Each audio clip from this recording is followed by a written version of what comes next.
गेल्या 15 वर्षापासून शिंदे या गावामध्ये भीषण पाण्याची तीव्र टंचाई आहे।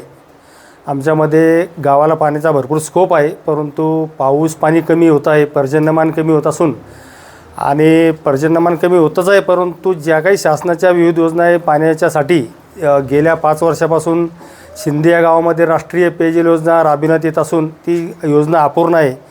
ही योजना जवळपास 2.25 कोटी रुपयाची आहे।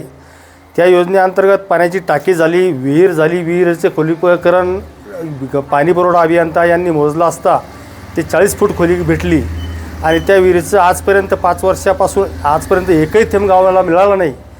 गेल्या 2 वर्षापासून राष्ट्रीय पेयजल योजनेसोबतच महाराष्ट्र शासनाची जलजीवन मिशन योजना जवळपास 48 लाखाची योजना राबविण्यात येत आहे।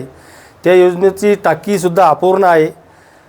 तिच्याद्वारे गावातल्या नळ योजनेच्या विहिरीला, जुन्या विहिरीला आडवे बोर आणि खोलीकरण करण्यात आलं, परंतु गावातल्या पाण्याची समस्या एवढी निर्माण झालेली आहे की विहिरीतच पाणी नाही तर लोकांनी आणायचं कुठून।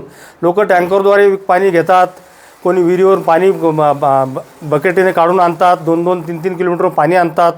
पाण्याची समस्या एवढी फार मोठी आहे की शासनाने एवढ्या 2.5 कोटीपर्यंत जी योजना आतापर्यंत शिंदेला दिली त्या 2.5 रुपयाचा सुद्धा या गावाला फायदा झाला नाही। परंतु शासनाला माझी एकच कळकळीची विनंती आहे की असे मजूर ठेकेदार असो का त्या ठेकेदाराला पाठीशी घालणारे अधिकारी असो यांच्यावर कठोर कारवाई करून आम्हाला त्वरित पाण्याची समस्या निकाली लावावी, अन्यथा आम्ही आंदोलनाचा मार्ग आम्हाला स्वीकारावा लागेल एवढं मात्र निश्चित।